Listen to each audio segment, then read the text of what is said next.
الصلاۃ والسلام علیک یا رسول اللہ وعلی آلک واصحابک یا حبیب اللہ، الصلاۃ والسلام علیک یا نبی اللہ وعلی آلک واصحابک یا نور اللہ۔ درود پاک پڑھنے کے بے شمار فضائل و برکات ہیں، بہت ساری احادیث فضائل درود میں ملتی ہیں۔ سرور کائنات علیہ الصلوۃ والسلام فرماتے ہیں، بے شک اللہ عز و جل نے ایک فرشتہ میری قبر پر مقرر فرمایا ہے، ان اللہ وکل بقبری ملکن۔ اور پھر آقا فرماتے ہیں اللہ تعالیٰ نے جسے تمام مخلوق کی آوازیں سننے کی طاقت عطا فرمائی۔ پھر آقا فرماتے ہیں پس کوئی قیامت تک جب مجھ پر درود پاک پڑھتا ہے تو وہ مجھے اس کا اور اس کے باپ کا نام پیش کرتا ہے اور کہتا ہے فلاں بن فلاں نے یا رسول اللہ آپ پر درود بھیجا ہے۔ تو گویا مطلب یہ ہوا کہ بارگاہ رسالت میں حاضری کا ٹکٹ ہے، درود پاک اپنا معمول بنا لیجئے۔ صلو علی الحبیب صلی اللہ تعالی علی محمد صلی اللہ علیہ وسلم۔ اے اللہ ہمیں اس حال میں مت رکھ جس میں ہم راضی ہیں، ہمیں اس حال میں رکھ جس میں تو راضی ہے۔ اللہ راضی تو بس خیر ہے، پھر جو بھی ہوگا، اگر وہ ہمیں کسی آزمائش کو بھیج بھی رہا ہے نا، یہ بھی میرے لیے بہتری ہوگی۔ ایسے حدیث پاک میں مضمون بھی ملتا ہے کہ اللہ کریم نے کچھ لوگوں کے لیے ایک مقام رکھا ہوتا ہے اور وہ اپنی عبادت سے، اپنے سجدوں سے، اپنی نیکیوں سے وہ مقام نہیں پا رہے ہوتے، وہ وہاں تک ریچ نہیں کر پا رہے ہوتے، تو اللہ کریم ان پر آزمائش بھیجتا ہے۔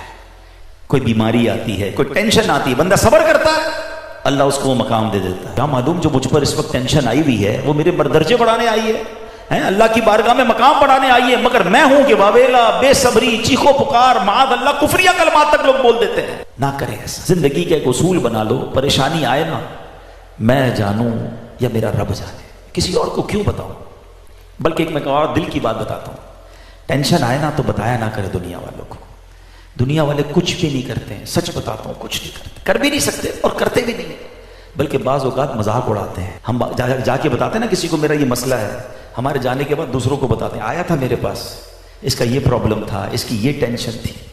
کیوں بتانا ہے دنیا والوں کو؟ وہ کہتے ہیں نا دنیا والے تو درد دیتے ہیں، زخمی دل کی دوا مدینہ ہے۔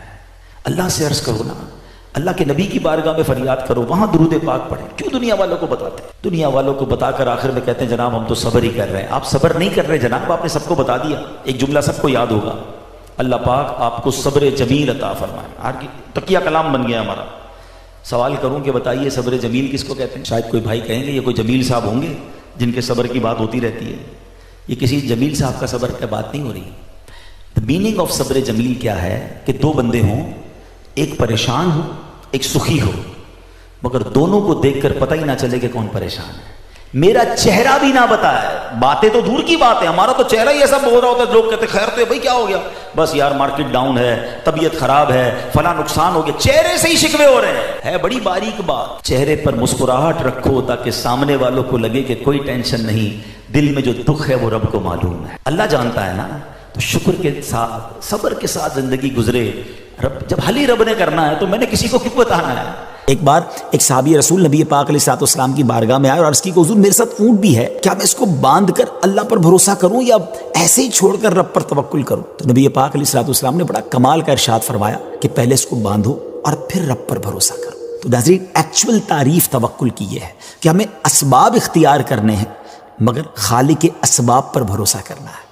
تو امید ہے کہ بہت ساری باتیں سمجھ آ گئی ہوگی۔ وہ رب سب کو رزق دیتا ہے، وہ ہمیں بھی دے گا۔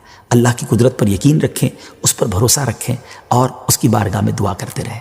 حرام کے قریب نہ جائیے اور ہمیں اپنے ہاتھ سے کام کرنے کا بھی حکم دیا گیا ہے، تو کوشش کرنی ہے۔ ہاں کوشش کر کے جو اسباب اختیار کیے اسی کو سب کچھ نہ سمجھیں کہ چونکہ میری دکان ہے اس لیے مجھے رزق ملتا ہے، نہیں، رزق جو ہے وہ رب عز و جل عطا فرمانے والا ہے، رازق وہی ہے، بھروسہ اس پر ہو اسباب پر نہیں۔ لیکن توکل کو اس طرح نہ سمجھے کوئی کہ جناب اب کچھ کرنے کی ضرورت نہیں ہے۔ ایک مرتبہ زمانے کے مشہور بزرگ حضرت سیدنا ابو مسلم خولانی رحمۃ اللہ تعالی علیہ کی زوجہ محترمہ نے آپ سے کہا کہ ہمارے پاس آٹا بالکل ختم ہو گیا ہے۔ یہاں موجود اسلامی بھائی بھی اور مدنی چینل کے ناظرین میں اگر کوئی تنگی کا شکار ہو، کوئی غربت کا شکار ہو، کوئی پریشانی کا شکار ہو، بہت غور سے یہ واقعہ سنیں۔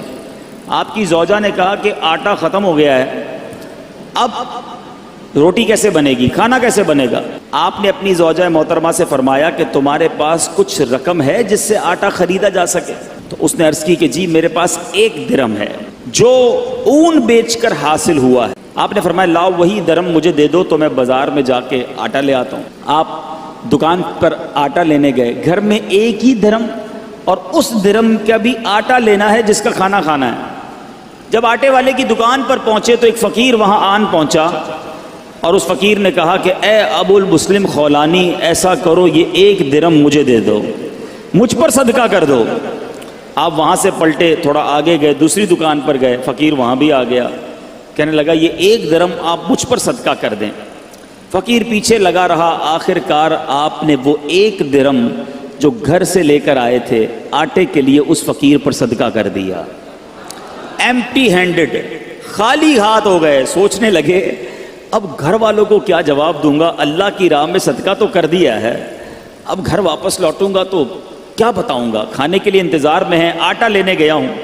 تو اب خالی تھیلا لے کر آئے تھے گھر سے, تو آپ نے لکڑی والے کی دکان پر گئے جو لکڑی کا کام کرتا ہے, کارپینٹر جو ہوتا ہے, اس کے پاس آپ نے دیکھا ہوگا برادہ پڑا ہوتا ہے, چورا بالکل. آپ نے اس تھیلے میں برادہ بھر لیا اور تاکہ تھیلا بھر جائے. اب گھر گئے, دستک دی, تھیلا پکڑایا اور خود باہر, فوراً باہر سے ہی چلے گئے. میں منہ کیا دکھاؤں گا گھر والوں کو کہ چلو وہ تھیلا پکڑ کے اندر جائیں, اتنی دیر میں گھر سے دور چلا جاؤں. آپ دور چلے گئے. گھر والوں نے تھیلا کھولا تو اس میں نہایت عمدہ قسم کا آٹا موجود تھا, بڑا زبردست آٹا. گھر والوں نے روٹیاں بنائی, انتظار کر رہے ہیں کہ حضرت کب آئیں گے. اب آپ شرمندہ, آپ باہر گھوم رہے ہیں کہ وقت گزر جائے, گھر والے سو جائیں, وقت جو ہے وہ بھوک کا ٹائم تھوڑا گزر جائے. اب سارا دن گھر نہیں گئے, آپ کی زوجہ محترمہ انتظار کرتی رہیں. اب آپ رات کو چپکے سے گھر میں داخل ہونے لگے کہ گھر والوں کی ڈانٹ بھی سننی ہے کہ ہم نے پیسے دیے تھے آٹا لانے کو, آپ لکڑی کا برادہ دے گئے. مگر ان کو نہیں پتا تھا اندر کہانی کچھ اور ہو گئی ہے. اب آپ کی فیملی انتظار کر رہی ہے کہ کب آئیں, بھوکے ہیں, ان کو اتنا اچھا ہمیں آٹا دے کر گئے, بہترین قسم کی روٹیاں بنی ہیں, آئیں تو حضرت کو کھانا پیش کیا جائے. آپ چپکے سے گھر میں داخل ہوئے تو آپ کی زوجہ محترمہ فوراً سامنے آ گئیں. اب آپ شرمندہ, مگر آپ کی زوجہ محترمہ بہترین قسم کی روٹیاں انہوں نے سامنے پیش کی. آپ حیران ہوئے کہ یہ کہاں سے آیا. تو آپ کی زوجہ نے کہا یہ اسی آٹے کی روٹیاں ہیں جو آپ لائے تھے. جب یہ سنا تو آپ کی آنکھوں میں آنسو آ گئے, آپ رونے لگے, اپنے پروردگار کا شکر ادا کیا کہ اس نے میری لاج رکھ لی اور مٹی کو عمدہ آٹے میں تبدیل فرما دیا. کیوں کرنا میرے کام بنے غیب سے حسن, کیوں کرنا میرے کام بنے غیب سے حسن, بندہ بھی ہوں تو کیسے بڑے کارساز کا.